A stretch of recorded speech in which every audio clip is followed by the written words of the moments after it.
আসন্ন পশ্চিমবঙ্গ বিধানসভা নির্বাচনকে সামনে রেখে সুষ্ঠু, অবাধ ও ভয়মুক্ত ভোট গ্রহণ নিশ্চিত করতে তৎপর জেলা প্রশাসন ও পুলিশ প্রশাসন। সেই লক্ষ্যেই বৃহস্পতিবার মাদারিহাট থানার অধীন একাধিক স্পর্শকাতর বুথ পরিদর্শনে যান প্রশাসনের শীর্ষ আধিকারিকরা।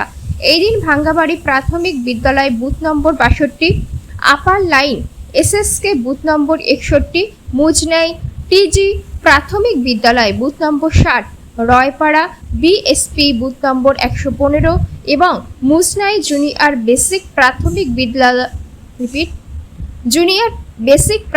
বিদ্যালয় বুথ নম্বর 110। এই 5টি স্পর্শকাতর বুথ যৌথভাবে পরিদর্শন করেন জেলা শাসক Mayuri Vasu, police super Amit Kumar Sau, returning officer Smita Subba সহ প্রশাসনের অন্যান্য আধিকারিকরা। পরিদর্শনের সময় আধিকারিকরা স্থানীয় বাসিন্দাদের সঙ্গে সরাসরি কথা বলেন।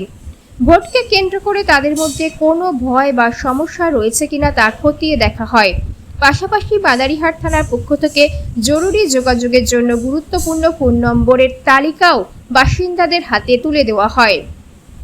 এই পরিদর্শনে উপস্থিত ছিলেন কেন্দ্রীয় বাহিনীর সমন্বয়কারী আধিকারিক মনোজ চাঁদ, অতিরিক্ত পুলিশ সুপার অভিষেক মজুমদার, এসডিপিও সোমনাথ ঝা, সার্কেল ইন্সপেক্টর ভাস্কর প্রধান, ওসি অভিষেক রায় এবং যুগ্ম সমষ্টি উন্নয়ন আধিকারিক শুভশ্রী দাস। পরিদর্শন শেষে জেলা শাসক ও পুলিশ সুপার জানান, সম্পূর্ণ ভয়মুক্ত, হিংসামুক্ত ও অপরাধমুক্ত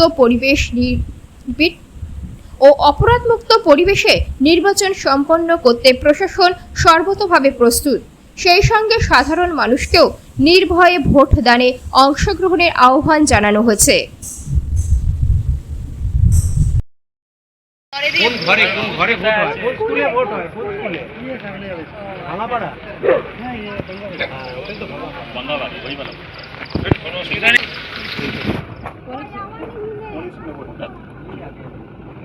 এর আগের বার ভোট দিয়েছিলে? ভোটে কোনো সমস্যা হয়েছিল? ভোট দেওয়ার ক্ষেত্রে বুথে যাওয়ার সময়? না, এবারে কোনো সমস্যা আছে? এবারে তো কোনো সমস্যা থাকলে জানাবে। 23 তারিখে আছে, জানো? তোমাদের ভোট আছে? নেই। 18 বছর হয়নি। এটা ইম্পর্টেন্ট কন্ট্যাক্ট নাম্বার। যদি কোনো সমস্যা হয় এই নাম্বারে ফোন করে জানাবে, ঠিক আছে? এখানে হেল্পলাইন নাম্বারও আছে। ডিএম ম্যাডাম এখানে পড়তে ভোট দেন? হ্যাঁ, এখানে ভোট কোন স্কুলে হয়? এই প্রাইমারি স্কুল সামনে আছে। বাড়ি এখানে? হ্যাঁ, এখানে।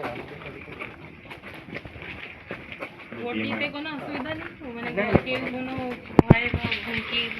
না না, এরকম আপনারও আছে ভোট? কোথায় আছে? এই যে মেয়ে।